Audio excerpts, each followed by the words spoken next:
ಜಗತ್ತಿನ ಎಲ್ಲ ಸಂತ ಸಜ್ಜನ ಮಹಾಪುರುಷರಲ್ಲಿ ನಮಿಸಿ ಈ ಸಪ್ತಸಾಗರ ಅಂತಕ್ಕಂಥ ಈ ಸುಂದರ ಭೂಮಿಕೆಯಲ್ಲಿ ಸ್ವಲ್ಪ ಮಾತಾಡಬೇಡ, ನಾ ಕಡೆ ಮಾತಾಡಬೇಡ, ದಯಮಾಡಿ ಒಂದು 5 ನಿಮಿಷ ಒಟ್ಟ ಸಾಕು.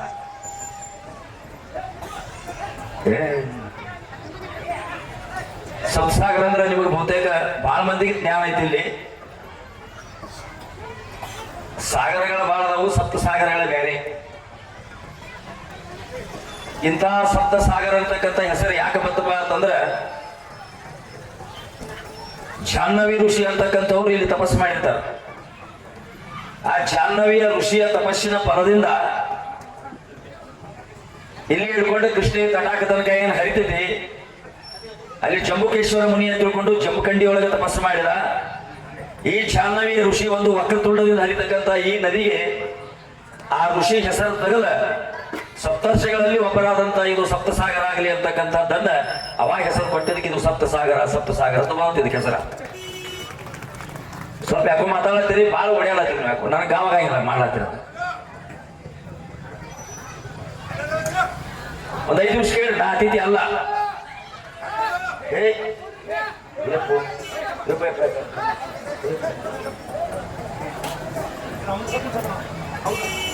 ಹಾವೇರಿ ಹುಕ್ಕೇರಿ ಮಠದ ಶ್ರೀ ಶ್ರೀ ಶಿವಬಸವ ಮಹಾಶಿವಗಳವರ ಒಂದು ಜನ್ಮಸ್ಥಳ. ಬೆಳಗಾವಿ ಜಿಲ್ಲೆಯ ಅಥಣಿ ತಾಲೂಕಿನ ಸಪ್ತಸಾಗರದಲ್ಲಿ ಈ ನೂತನವಾಗಿ ನಿರ್ಮಾಣಗೊಂಡಂತ ಶ್ರೀ ಶಿವಬಸವ ಗುರುಮಂದಿರದ ಒಂದು ಲೋಕಾರ್ಪಣೆ ಕಾರ್ಯಕ್ರಮ ಮೊನ್ನೆ, ನಿನ್ನೆ, ಇಂದು, ನಾಳೆ ಮತ್ತು ನಾಡಿದ್ದು 5 ದಿನ ಹೆಂಗಾಗೈತಪ್ಪ ಅಂತಂದ್ರೆ ಭಕ್ತಿಯ ಒಂದು ಮಹಾಮಳೆನ ಇಲ್ಲಿ ಬೀಳಾಗೈತಿ ಅಂತಕ್ಕಂಥ ಮಾತನ್ನು ಈ ಸಂದರ್ಭದಲ್ಲಿ ಹೇಳ್ತಾರೆ. ನಾವು ಕೇಳಿದ್ದೀವಿ ಹೆಸರು ಖರೆ, ಬಹುತೇಕ ಇವರು ಹುಕ್ಕೇರಿ ಅಲ್ಲಿ ಮಠಕ್ಕೆ ಇರ್ತಾರ, ಅಲ್ಲೇ ಹಾವೇರಿ ಒಳಗೆ ಇರ್ತಾರ ಅಂತಕ್ಕಂಥದ್ದು ನಮಗೂ ಸುದ್ದಿ ಇತ್ತು.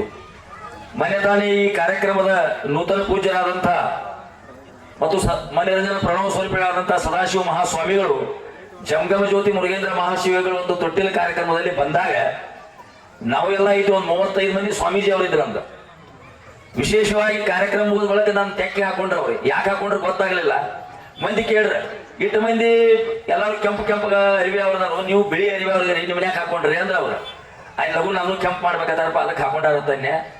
ಅವಾಗ ಒಂದು ಮಾತು ಹೇಳ್ರಿ, ಅಲ್ಲಿ ಬರೀ ಸಂಸಾಗರಕ್ಕೆ ಒಂದು ದಿವಸ ನಿಮ್ದು ಆಯ್ತು, ನಾನು ಗೊತ್ತಿಲ್ಲ ಸುಮ್ಮಂದಿನಿ ಆಯ್ತು ಅಂತ ಹೇಳಿದ್ರು. ಅದು ಇಲ್ಲಿ ಹಿಂಗೆ ನಡೆದತ್ತೆ ಹಿಂಗೆ ನಡೆದ ತಿಳ್ಕೊಂಡು ನಮ್ಮ ಚೆನ್ನಣ್ಣ ಅವ್ರು ಹೇಳಿದ ಕೂಡಲೇ ಇದು ವಿಶೇಷವಾಗಿ ಅವರು ನನ್ನನ್ನು ಅಪ್ಪುಕೊಳ್ಳುವಂತ ಏನೊಂದು ಪರಂಪರೆ ಐತಿ, ಆ ಅಪ್ಪುಗೆ ಏನಪ್ಪ ನನ್ನ ಇಲ್ಲಿ ತಂದು ನೆಲೆಸೈತಿ ಅಂತಕ್ಕಂಥ ಮಾತನ್ನ ಈ ಸಂದರ್ಭದಲ್ಲಿ ಹೇಳಿ ಮೊದಲು ಅವರಿಗೆ ನಮಸ್ಕಾರ ಮಾಡಿ ನಿಮ್ಮೆಲ್ಲರಿಗೂ ನಮಸ್ಕರಿಸುತ್ತಾ, ಇಂದಿನ ಭವ್ಯ ವೇದಿಕೆ ಮೇಲೆ ಡಾಕ್ಟರ್ ಮನರಂಜನ ಪ್ರಣವ ಸ್ವರೂಪಿಗಳಾದಂಥ ಮಹಾಂತ ಸ್ವಾಮಿಗಳು ಈ ಭಾಗದಲ್ಲಿ ಯಾವ ಎಲ್ಕಲ್ ಮಹಾಂತ ಸ್ವಾಮಿಗಳು ಜೋಳಿಗೆಯನ್ನು ಹಿಡಿದು ತಮ್ಮ ದುಶ್ಚಟವನ್ನ ಹೇಗೆ ದೂರ ಮಾಡತ್ತಾರೋ ಅದೇ ರೀತಿಯಾಗಿ ನಮ್ಮ ಶೇಗುಣಶಿಯ ಡಾಕ್ಟರ್ ಮಹಾಂತ ಅಪ್ಪಗಳು ತಮ್ಮ ಒಂದು ಜ್ಞಾನದ ಒಂದು ಭಕ್ತಿಯ ಪ್ರಭಾವದಿಂದ ಈ ತೀರ್ಥ ಹಿಡ್ಕೊಂಡು ಇಲ್ಲಿವರೆಗೆ ನಾನು ನೋಡಿದಂದ್ರೆ ಒಂದು 20-25 ಸಾವಿರವರೆಗೆ ಎಲ್ಲ ಜನರನ್ನು ಕೂಡಿಸಿ ಹೋಳಿಗೆ ಜಾತ್ರೆ ಮಾಡ್ತಕ್ಕಂಥ ಸ್ವಾಮಿಗಳು ಯಾರಿದ್ರ ಅವ್ರು ನಮ್ಮ ಶೇಗುಣಶಿ ಅಪ್ಪಗಳಂತಕ್ಕಂಥ ಮಾತನ್ನ ಈ ಸಂದರ್ಭದಲ್ಲಿ ಹೇಳಿ, ಶಾಂತ ಮೂರ್ತಿಗಳಂತ ಆತ್ಮೀಯರಾದ ಮನೆಯದರ ಪ್ರಣವ ಸ್ವರೂಪಿಗಳಾದಂಥ ನಮ್ಮ ಶಟ್ಟಮಠದ ಪೂಜ್ಯರಲ್ಲಿಯೂ,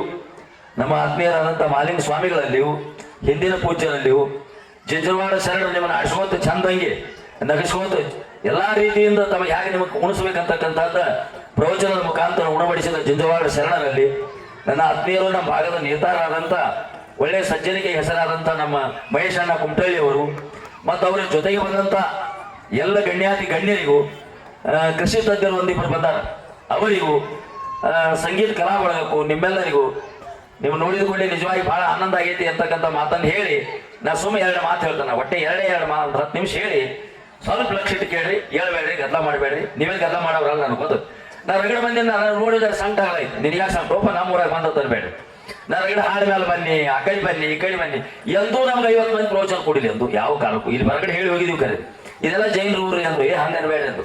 ಇವತ್ತಿನ ದಿವಸ ಜೈನ ಸಮುದಾಯದವರು, ಇಸ್ಲಾಂದವರು, ಲಿಂಗಾಯತರು ಭಾವೈಕ್ಯತೆ ಒಂದು ಸಂಕೇತ ಅಂತಕ್ಕಂಥದ್ದು ಎಲ್ಲೆಲ್ಲಿ ನಡೆದಿತ್ತು ಅಂತಂದ್ರೆ ಎಲ್ಲ ಧರ್ಮೀಯರು ಕೂಡ್ಕೊಂಡು ಮಾಡ್ತಕ್ಕಂಥ ಶಿವಬಸವಜ್ಜವನ ಜಾತ್ರೆ ಎಲ್ಲೆಲ್ಲಿ ನಡೆದಿತ್ತು ಅಂತಂದ್ರೆ ಅದು ಭಕ್ತಿಯ ಜಾತ್ರೆ ಸತ್ಸಾಗರಲ್ಲಿ ಅಂತಕ್ಕಂಥ ಮಾತನ್ನ ಈ ಸಂದರ್ಭದಲ್ಲಿ ನಾವು ಹೇಳ್ಬೇಕಾಗತ್ತೆ. ಒಂದು ಮಾತು ನೆನಪಿಡುವಲ್ಲಿ, ಒಮ್ಮೆ ಶಿಶುನಾಳ ಶರೀಫ್ ಸಾಹೇಬರ ಹೆಸಮಣ್ಣ ಶಿಶುನಾಳ ಶರೀಫ್ ಸಾಹೇಬರ ಮನೆಯಾಗಿದ್ದವರು ಬಹಳ ಕಡು ಬಡವರಿದ್ರು ಅವರು, ಗುಡಿಸಲ್ದೊಳಗಿದ್ರು. ಇನ್ನ ಅವ್ರ ತಾಯಿ ತಂದೆ ಜೀವಂತವಾಗಿದ್ರು. ಅವರು ಅತಿಥಿಗಳು ಅವ್ರು ದರ್ಶನ ತಗೊಂಡು ಹೋಗ್ಬೇಕಂತ ತಿಳ್ಕೊಂಡು ಸಾಯಂಕಾಲ ಬಂದ್ರು. ಬಂದ ಕೂಡಲೇ ನಮಸ್ಕಾರ ಮಾಡಿ ಅಲ್ಲೇ ಕೂತ್ ಕೂಡಲೇ ಹೆಂಗೂ ಬಂದಿರಿ ಭಾಳ ದೂರಿಂದ ಬಂದಿರಿ, ಒಂದ್ 5 ದಿವ್ಸ ಕೂಡ್ರಿ, ಎಲ್ಲರೂ ಮಹಾಪ್ರಸಾದ ಮಾಡೋಣ ಅಂದ್ರು. ಇನ್ನು ಅವ್ರು ವಾಣಿ ಒಂದು ಭಾಳ ಇರ್ತೈತಿ ಬ್ಯಾಡ ತಿಳ್ಕೊಂಡು ಆಯ್ತು ಅವ್ರ ಕೂಡ್ತೀವಿ ಅಂತಂದ್ರು. ನಾವ್ ಒಂದಿಟ್ಟ ಮಕ್ಕಾ ಮದಿನಕ್ಕೆ ಹೋಗಿ ಬರ್ತಾನಂದ್ರು. ಯಾರು ಶರೀಫ್ ಸಾಹೇಬ್ರು ಮಕ್ಕಾ ಮದಿನಕ್ಕೆ ಹೋಗಿ ಬರ್ತಾನ ಅಂದ ಕೂಡಲೇ ಅಯ್ಯಪ್ಪ ಅಂದ್ರು. ಎಲ್ಲಿ ಮಕ್ಕ ಎಲ್ಲಿ ಮದಿನ, ಎಷ್ಟು 1000 ಕಿಲೋಮೀಟರ್ ಗಟ್ಟಲೆ ಹೋಗ್ಬೇಕಾಕತಿ. ಇನ್ನು ಅವ್ರು ಬರುತ್ತಾನ ಈ ಮನ್ಯಾನ ಮಂದಿ ಹಂಗ ನಾವಿಲ್ಲೇ ಉಪವಾಸ ಕೊಡದಾಕತಿ. क्यों करने का ऐसा क्यों ऐसा रे, क्या क्या करने का अल्लाह तो मगल की दाऊं चुप बैठा, तुझ क्या समझते चुप बैठा. ओ महात्मा को मात वो अलग है, बातों अलग रहता है, चुप बैठा ನಾವು.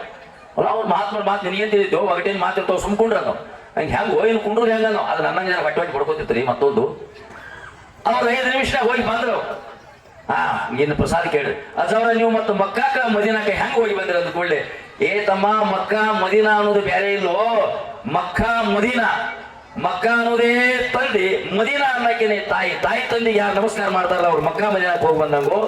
ಕಾಶಿ ಎಲ್ಲರನ್ನ ತಾಯಿ ರಾಮೇಶ್ವರಂ ಅಂದ್ರೆ ಹೆಂಗ ತಂದೆ ಇದ್ದು ಅಂತ ತಾಯಿ ತಂದೆ ನಮಸ್ಕಾರ ಯಾರು ಮಾಡ್ತಾರ, ತಂದೆ ತಾಯಿಗಳಿಗೆ ವಂದಿಸುವವರಿಗೆ ಬಂದ ಕಂಟಕಗಳು ದೂರ ಹಾಕೋ ಹೇಳ್ತಾರಲ್ಲ ಅವ್ರಿಗೆ ನಮಸ್ಕಾರ ಮಾಡಿ ಮುಂದಿನ ಮಾಡ್ಬೇಕಂತಕ್ಕಂಥ ಮಾತನ್ನು ಹೇಳಿದ ಕೂಡಲೇ ಎಲ್ಲರೂ ಪ್ರಸಾದ ಮಾಡ್ತಾರ. ಆ ಮಾತು ಬೇರೆ. ಇಲ್ಲಿ ನೀವೇನು ಕೂಡಿಲ್ಲ ಇವತ್ತಿನ ದಿವಸ ಇಷ್ಟು ಪ್ರವಚನ ಹೇಳ್ತೀನಿ ಎದಕ್ ಕೂಡಿರಪ್ಪ ನೀವು, ಯಾಕೆ ಬಂದಿರಿ ಹೇಳ್ರಿ. ಲೋಕಾರ್ಪಣೆ ಐತ್ರಿ, ಅದು ಗುರು ಮಂದಿರ ಐತ್ರಿ. ನೋಡ್ರಿ, ಶ್ರೀ ಶಿವ ಬಸವ ಗುರು ಮಂದಿರ. ಶ್ರೀ ಅಂದ್ರೆ ಎಲ್ಲಿ ಭಕ್ತಿ ಐತಿ, ಎಲ್ಲಿ ಜ್ಞಾನ ಐತಿ, ಎಲ್ಲಿ ವೈರಾಗ್ಯ ಐತಿ, ಎಲ್ಲಿ ಸುಜ್ಞಾನ ಮತ್ತು ಸುಮುಖಗಳು ಎಲ್ಲಿದಾವಲ್ಲ 6 ಗುಣಗಳ ಕೂಡಿದ್ದಕ್ಕೆ ಶ್ರೀ ಅದ ಲಕ್ಷ ಹೇಳಿ. ಸ್ವಲ್ಪ ಒಂದ್ 5 ನಿಮಿಷ ಹೇಳಿ ಮುಗಿಸ್ತಾನ. ಇನ್ನು ಶಿವ ಬಸವ ಯಾರೂ ಶಿವನನ್ನೇ ನೋಡಿಲ್ಲ ಇಲ್ಲಿ ತನಕ. ಶಿವ ಹೆಂಗಪ್ಪ ಅಂತಂದ್ರೆ ಬಹಳ ಮಂದಿ ಹೇಳ್ತಾರ ಆದಿ ಭೌತಿಕ, ಆದಿ ದೈವಿಕ, ಆದಿ ಆಧ್ಯಾತ್ಮಿಕವಾಗಿ ತಿಳ್ಕೊಂಡು ನಿಮ್ಗೆ ಶಾಸ್ತ್ರ ಹೇಳಂಗಿಲ್ಲ. ಆದಿ ಭೌತಿಕ, ಆದಿ ದೈವಿಕ, ಆದಿ ಆಧ್ಯಾತ್ಮಿಕ ಪರಮಾತ್ಮ ನಿರ್ಗುಣ ನಿರಾಕಾರನಾದಂತ ಪರಮಾತ್ಮ ಹೆಂಗದ ತಿಳ್ಕೊಂಡು ಇನ್ನ ತನಕ ಯಾರಿಗೂ ಗೊತ್ತಾಗೇ ಇಲ್ಲ. ಆದ್ರೂ ಸಹಿತ ಆದವರದನ್ನ ಏನಪ್ಪಾ ಅಂತಂದ್ರೆ ಪರಮಾತ್ಮ ಹಿಂಗೆ ಅದಾನು ಅದನ್ನ ಅನುಭವಿಸುವಂತಕ್ಕಂಥ ಮಾತನ್ನು ಹೇಳ್ತಾರೆ. ಖರೆ ಇಲ್ಲಿ ಕೇಳ್ರಿ, ಆದಿ ಭೌತಿಕ ಅಂದ್ರ ಭೌತ ಸ್ವರೂಪದಲ್ಲಿ ಭೂತ ಸ್ವರೂಪದಲ್ಲಿ ಎಲ್ಲ ಕಡೆ ಪರಮಾತ್ಮ ಅದಾನತಕ್ಕಂಥದ್ದು ಒಂದು ಮಾತ. ಆದಿ ದೈವಿಕ ಎಲ್ಲೋ ಒಂದು ಕಡೆ ಯಾವುದೋ ಒಂದು ಜಾಗದಾಗ ತಿಳ್ಕೊಳ್ಳುವಂಥದ್ದು ಏನೈತೆ ಅದು ಆದಿ ದೈವಿಕ. ಇನ್ನು ಆದಿ ಆಧ್ಯಾತ್ಮಿಕ ಅಂದ್ರೆ ಆ ಆತ್ಮನೇ ಆತ್ಮ ವಸ್ತುವಿ ನೀನೇ ಅದೇ ತಿಳ್ಕೊಳ್ಳೋದು ಏನೈತೆ ಆ ನಿರ್ಗುಣ ನಿರಾಕಾರನಾದಂತ ಸ್ಪಿರಿಚುವಲಿಸಮ್ ಏನೈತೆ ನೋಡ್ರಿ. ಆ ಸ್ಪಿರಿಟಿಸಮ್ ಎನಿಮಿಸಮ್ ಅಂತ ಬರೋದು. ನಮ್ಮ ಮಾತಾಡ್ಕೊಳ್ಳಿ ತಿಳಿದವಿಲ್ಲ, ನಿಮಗೆ ತಿಳಿಯಂಗಿಲ್ಲ. ಎನಿಮಿಸಮ್ ಅಂದ್ರೆ ಏನು, ಸ್ಪಿರಿಟಿಸಮ್ ಅಂದ್ರೆ ಏನು, ಸ್ಪಿರಿಚುವಲಿಸಮ್ ಅಂದ್ರೆ ಏನು. ಹಾಗೆ ನಿರ್ಗುಣ ನಿರಾಕಾರನಾದಂಥ ಶಿವತತ್ವದ ಶಿವ ಅಂಥ ಶಿವನೇ ಯಾವದನಪ್ಪ ಅವ ಬಸವ ಸ್ವರೂಪದನ. ಅಂತ ಶಿವನೇ ಸಾಕ್ಷಾತ್ ಬಸವನಾಗಿ ಈ ಭೂಮಿಗೆ ಅವತಾರ ಮಾಡಿದಂತ ಅಂತ ಶಿವ ಬಸವನ ಹೆಸರಲ್ಲಿ ನಡೀತಕ್ಕಂಥ ಒಂದು ಗುರು ಮಂದಿರ. ಬಹಳ ಜಗತ್ತಿನೊಳಗೆ ನಮ್ಮ ಭಾರತದೊಳಗೆ ಎಷ್ಟು ಮಂದಿರ ಅಂದ್ರೆ ನಿಮ್ಗೆ ಗೊತ್ತಿಲ್ಲ. 72,000 ಭಾಷೆಯನ್ನು ಮಾತನಾಡ್ತಕ್ಕಂಥ ಈ ದೇಶದಲ್ಲಿ ಜಗತ್ತಿನಲ್ಲಿ 72,000 ಭಾಷೆಗಳವು. 1750 ಭಾಷೆಗಳನ್ನು ಮಾತನಾಡ್ತಕ್ಕಂಥ ಭಾರತ ದೇಶ ಐತಿ. ಈ ಭಾರತದಲ್ಲಿ 22 ಭಾಷೆಗಳು ಪ್ರಚಲಿತದವು. ಅಂಥದ್ರಲ್ಲಿ ಜಗತ್ತಿನ ಸರ್ವಶ್ರೇಷ್ಠ ಎಲ್ಲ ಭಾಷೆಗಳಲ್ಲಿ ನಮ್ಮ ಭಾರತದಲ್ಲಿ 3ನೇ ಭಾಷೆ ಅಂತಕ್ಕಂಥದ್ದು ಯಾವ್ದಾರ ಇದ್ರು ಅದು ಕನ್ನಡ ಭಾಷೆ ಅಂತಕ್ಕಂಥದ್ದು ನಾವು ಮರಿಬಾರ್ದು ಆತ್ಮೀಯರೇ. ಅಂಥ ಕನ್ನಡದ ಭಾಷೆಯನ್ನ 1,96,000 ಗಣಗಳನ್ನ 6,000 ಜಂಗಮರನ್ನ ಇಂಥ ಶರಣರನ್ನ ನಿಮ್ಮಂತ ಶರಣೀಯರನ್ನ ಆ ಕಡೆ ಕಾಶ್ಮೀರ ಹಿಡ್ಕೊಂಡು ಈ ಕಡೆ ಅಫ್ಘಾನಿಸ್ತಾನದವರೆಗೆ ಎಲ್ಲರನ್ನ ಕೂಡಿಸಿ ಕನ್ನಡವನ್ನು ಕಲಿಸಿದಂತ ಕೀರ್ತಿ ಯಾರಿಗೆ ಸಲ್ತೈತಿ ಅಂದ್ರೆ ಅದು ಅಪ್ಪ ಬಸವಣ್ಣಗೆ ಸಲ್ತೈತಿ ಅಂತಕ್ಕಂಥ ಮಾತನ್ನು ನಾವು ಮರಿಬಾರ್ದು ಆತ್ಮೀಯರೇ. ಹೆಣ್ಣು ಮಗಳಾದಂಥ ವೈರಾಗ್ಯದ ಕಣ್ಮಣಿ, ನಾಡಿನ ಗುಣಮಣಿ ಆದಂಥ ವೀರ ವಿರಾಗಿಣಿ ಆದಂಥ ಅಕ್ಕ ಮಾದೇವಿ ಮೊದಲನೇ ಕನ್ನಡದ ವಚನಗಾರ್ತಿ ಅಂತಕ್ಕಂಥದ್ದು ನಾವು ಯಾರು ಮರಿಬಾರ್ದು ಆತ್ಮೀಯರೇ. ಅಂಥ ಕನ್ನಡ ನಾಡಿನಲ್ಲಿ ಇವತ್ತು ಯಾವುದೇ ಮಂದಿರ ಕಟ್ಟಿಲ್ಲ. ಮಂದಿರ ತೋಡು, ಮಸ್ಜಿದ್ ತೋಡು, ಚರ್ಚ್ ತೋಡು, ಕಿಶಿಕ ದಿಲ್ ಮತ್ತು ತೋಡು ಅಂತ ಹೆಂಗ್ ಹೇಳ್ತಾರಲ್ಲ. ನೀವು ಮಂದಿರ ಕಟ್ಟಬಹುದು ಕೆಡಬಹುದು, ಮಸ್ಜಿದ್ ಕಟ್ಟಬಹುದು ಕೆಡಬಹುದು, ಚರ್ಚ್ಗಳನ್ನ ಕಟ್ಟಬಹುದು ಕೆಡಬಹುದು, ಆದ್ರೆ ಯಾರ ಮನಸ್ಸನ್ನ ಮಾತ್ರ ನೀವು ಹೊಡಿಬೇಡ ಅಂತಕ್ಕಂಥ ಮಾತನ್ನ ಹೇಳಿದವರು ಯಾರಿದ್ರೆ ಅದು ನಮ್ಮ ಕನ್ನಡ ನಾಡಿಗರು ಅಂತಕ್ಕಂಥದ್ದು ಮರಿಬಾರ್ದು ಆತ್ಮೀಯರೇ. ಇದು ಹೆಂಗೈತಪ್ಪ ಅಂತಂದ್ರೆ ಎಲ್ಲ ಭಾವೈಕ್ಯತೆ ಎಲ್ಲ ಸಮುದಾಯದವರನ್ನು ಕೂಡ್ಕೊಂಡು ಮಾಡ್ತಕ್ಕಂಥ ನಮ್ಮ ಸದಾಶಿವ ಮಹಾಪ್ಪಂಗಳು ಮಾಡುವ ಕಾರ್ಯ ನಿಜವಾಗಿ ಶ್ಲಾಘನೀಯ. ಬಹುತೇಕ ಇಲ್ಲಿ ಇವತ್ತಿನ ಸಪ್ತಸಾಗರದ ಇತಿಹಾಸದಲ್ಲಿ ಸುವರ್ಣಾಕ್ಷರಗಳಿಂದ ಬರೆದಿರ್ತಕ್ಕಂಥದ್ದು ಯಾವುದಾದ್ರು ಮಾತಿದ್ದು ಅದು ಸಪ್ತಸಾಗರದಲ್ಲಿ 2025ನೇ ಇಸ್ವಿ ದಿವಸ ಗುರು ಮಂದಿರ ಲೋಕಾರ್ಪಣೆ ದಿವಸ ಮಾತ್ರ 8 ಮಂದಿ ಕೂಡಿತು ಅಂತಕ್ಕಂಥದ್ದು ಇತಿಹಾಸದಲ್ಲಿ ನೀವು ಬರೆದಿರ್ತಕ್ಕಂಥದ್ದು. ಅದರೊಳಗೆ ನಾವು ಭಾಗಿಯಾಗಿದ್ದೀವಪ್ಪ, ನಮ್ಮದು ಒಂದು ಪುಣ್ಯ ಅಂತಕ್ಕಂಥದ್ದು ನೀವು ಯಾರು ಮರಿಬಾರದು ಅಂತಕ್ಕಂಥ ಮಾತನ್ನ ಈ ಸಂದರ್ಭದಲ್ಲಿ ಹೇಳಿ, ಯಾಕಪ್ಪ ಅಂದ್ರೆ ಇವತ್ತಿನ ದಿವಸ ನಾವೊಂದು 2 ಮಾತು ಮಾತಾಡ್ತಾನೆ. ರಗಡೆ ಐತಿ, ಯಾರಿಗೇನು ಕಡಿಮೆ ಐತಿ ಇವತ್ತಿನ ದಿವಸ?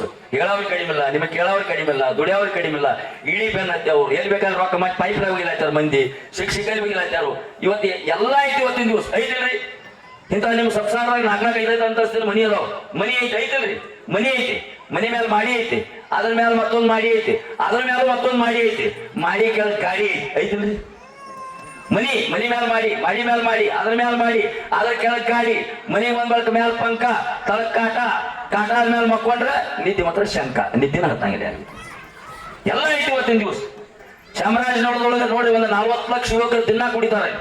ಮನಿ ಹ್ಯಾಪಿ ನ್ಯೂ ಇಯರ್ ಡೇ, ಹೊಸ ವರ್ಷ ಮಾಡಿಲ್ಲ, ನೀವು ಮಾಡ್ತೀರಿಲ್ರಿ? Happy birthday to you, happy new year day ಅವ್ರು ಹೆಂಗ್ ಮಾಡಿ ಹೋದಲ್ರಿ? ನೋಡಿ ಲಕ್ಷ ಇಟ್ಟು ಕೇಳ್ರಿ, 320 ಕೋಟಿ ರೂಪಾಯಿ ಸೆರೆ ಕೊಡ್ತಾರ ಅಲ್ಲಿ. ಮನೆ ನೀ ಎಣಿಸಿ ನನ್ನ ಬೇಡ, ನಾವು ಚಾಮರಾಜನಗರ ಹಂಗೈತೆ. ನಮ್ಮ ಮಹೇಶ್ ಅಣ್ಣ ಅವ್ರು ಗೊತ್ತಾಗ್ತದೆ. 320 ಕೋಟಿ ರೂಪಾಯಿ ಸೆರೆ ಯಾರು ಕೊಡ್ತಾರ? ಬರೀ 220 ಕೋಟಿ ರೂಪಾಯಿ ಗಂಡು ಹುಡುಗರು ಕೊಡ್ತಾರ. 118 ಲಕ್ಷ ರೂಪಾಯಿ ಹೆಣ್ಣು ಹುಡುಗಿಯಾರು ಕೊಡ್ತಾರ. ಅವು ಯಾರು ಹುಡುಗಿಯಾರು? ಡಾಕ್ಟರ್ ಅರ್ಧ ಆದದ್ದು, ಇಂಜಿನಿಯರ್ ಅರ್ಧ ಆದದ್ದು. ಅವತ್ತು ನಾವೇ ತಗೊಂಡೋಗ್ಯಾವ. ಆ ಒಂದು ಪರಿಸ್ಥಿತಿಯಲ್ಲಿ ಎಲ್ಲಿ ಬತ್ತು ಅಂತಂದ್ರ ಹೆಣ್ಮಕ್ಳೆಲ್ಲ ಬ್ಯಾಗ್ ಸಿಗರೇಟ್ ಇರ್ತಾರು, ಕೈಯಾಗ ಬಾಟ್ಲಿ ಹಿಡಿತಾರು, ಯಾಕೋ ಅಂತ ಬಂದ್ಬಿಡ್ತಾರ. ನೋಡ್ರಿ ಮುಂದೆ ಹೆಂಗ್ ಮಾಡೋ ಅಂತ ಪರಿಸ್ಥಿತಿಯಲ್ಲಿ ಬರಬಾರದು. ನಮ್ದು ಶರಣರ ನಾಡ, ಅಂಗೈಯೊಳಗ ನಮ್ದು ಹೆಂಗಪ್ಪ ಅಂತಂದ್ರೆ ಅಂಗದ ಮೇಲೆ ಲಿಂಗ ಉಳ್ಳವನು ಏನೆಂಬೆನಯ್ಯ ಅಂತ ಹೇಳುವಂತೆ ನಮ್ಮ ಹಣಿ ಮೇಲೆ ವಿಭೂತಿ, ಅಂಗದ ಮೇಲೆ ಲಿಂಗ ಇರತಕ್ಕಂಥದ್ದು. ನೀ ಜೈನಿದ್ದರೆ ನೀ ಮಾಡಿ ನಮೋಕಾರ ಮಂತ್ರ ನೀ ನಮೋ ಹರಿಯಂತಾಣಂ, ನಮೋ ಸಿದ್ಧಾಣಂ, ನಮೋ ಹರಿಯಾಣಂ, ನಮೋ ವಯಜ್ವಾಯಣಂ, ನಮೋ ವಯಸ್ಸವ ಸಾವಣ ತಿಳ್ಕೊಂಡು ನೀ ಮಾಡು. ನೀ ಇಸ್ಲಾಂ ಇದ್ದರೆ ಲಾ ಇಲಾಹ ಇಲ್ಲಲ್ಲಾಹು ಮುಹಮ್ಮದ್ ರಸೂಲಿಲ್ಲಾ ತಿಳ್ಕೊಂಡು ಮನೆ ನಮ್ದು ಹೆಂಗ ಅವ್ರು ಕೇಳಿ ಧರ್ಮ ಕೇಳಿ ಹೊಡೆದು ನೋಡ್ರಿ. ಅವ್ರು ಅಂತ ಪರಿಸ್ಥಿತಿಯಲ್ಲಿ ಬರಬಾರದು. ಎಲ್ಲ ಧರ್ಮದವರನ್ನ ಎಲ್ಲರನ್ನ ಪ್ರೀತಿಯಿಂದ ಮಾಡತಕ್ಕಂಥ ದೇಶ